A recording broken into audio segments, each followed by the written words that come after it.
طی چند سال اخیر هر صبح در اطراف بازار شامنصور و چند نقطه‌های دیگری شهر دوشنبه شمار زیادی کرجیان جمع می‌آیند که اصلا از آنها همچون مردی کار نام می‌برند.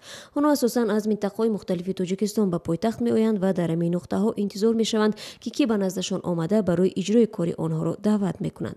فرمایشگران اصلا این مردکاران را برای کارهای ساختمانی و پلیسی کرایه می‌کنند. هرچند فعالیت این بازار غیر رسمی است، اما شماره روزافزون کرجیان و هم کم شدن کارفرمایان در این اواخر دورنمای فعالیت این گونه بازارها و مردکاران را ناروشن کرده است. این مردکاران روز چهارشنبه 2 دکبر در صحبت با رادیوی آزادی چنین گفتند: یک روزی کاری میرم، مثال 30-40 کار میکنم، یک ماه دیگه میام بیکار خوب میکنم، همینجا کار ندارم. روز سه جور رفتم، بینو زاود رفتم، پیوا زاود رفتم، جای کار نیست. روز اومدم اینا، اگه باورنگ با امرا داشتم. مردم بیکاره، خود دیگه بس فکر کنی میرن کار میکنی چی میکنی نمیوی. ما اخران کالج کامپیوتر اینفرماتیکا بودم. اینا تو حضور دیگه میرم قبول نمیگیرن، دیرکتر دیگه شده. اخران جیانی معلمه شده. روز مرا میگن که برای یک ماه بیو. نه خشم نه توار ازم جدا شدم. طبق آمارهای رسمی صفحه مهاجرین تاجیک در قیاس به یک سال پیش 15% کم شده است.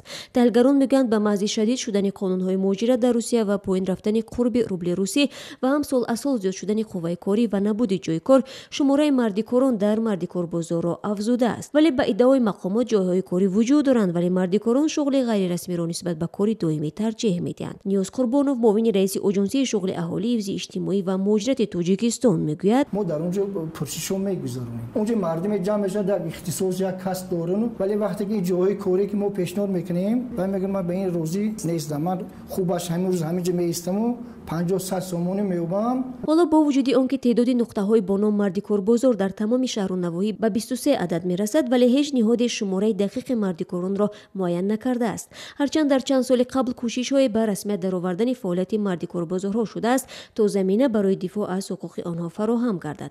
جمشید قدوس رهبر مرکز پژوهشی سود سرویس در این زمینه گفت: خدمات دولتی شغل اهالی با این بازارها همکاری می‌کردند و حتی در بعضی نواحی‌ها جدا کردند، خواستند که یک شرایط مساعد برای فعالیت این بازارها تشکیل کنند.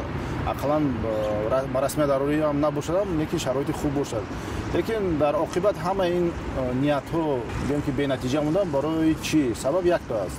عادتاً در چنین بازارهای غیر رسمی تشکیلاتچی یا که اداره کننده‌های غیر رسمی هم نیز هستند و آنها نمیخواهند که این بازارها با رسمیت دارند. بانک صاحب نظران میگن در این گونه بازارها احتمال پیدا شدن عامل‌های منفی وجود دارد، ولی همه روزه ده ها مردکاری از 18 تا 60 ساله را مشاهده کردن ممکن است که چشم برای کارفرما دارند. در میان آنها نفرانی نیز هستند که نه تنها معلومات عالی دارند، همچنین سالهای زیاد در ساختارهای دولتی هم کار کردند. یولداش تقاєв که به گفته خودش سالیان زیاد در ساختار قدرتی فعالیت داشته و صاحب رتبه پالکوونیکی است، بیکاری و نداری او را به مردکار بازار آورده است. خود اجاره میشینم 100 سوم، یک آدم قرض کرد و اگه 100 سوم دیگر ندارم بتونم. وگای میرم میگه که اکاجون بیار نیارم جوره خالی کنیم اگرم یگان تای از تنوفکه خوب کنیم. مانند یولداش تقاєв در 9 ماه سال جاری بیش از 90,000 نفر به مقامات شغل اهالی تاجیکستان عاید بیکاری خود مراجعت کردند و در این مدت نزدیک 33,000 نفر با جای کار تامین شدند. اخیراً پرزیدنت تاجیکستان برنامه نوی مساعدت به شغل اهالی برای 2 سال آینده را تصویب کرد که فراهم آوردن بیش از 300,000 جای نوی کاری را در نظر دارد. حالا رسما در تاجیکستان 40,000 نفر مقام بیکاری را دارند، ولی شمار افرادی که به مقامات شغل اهالی کشور عاید بیکاری خود مراجعت نکردند به مراتب بیشتر است که قسمی از آنها روزی خود را در مردکار بازارها بیگاه میکنند. شهلا گل خواجه، رادیو آزادی، دوشنبه.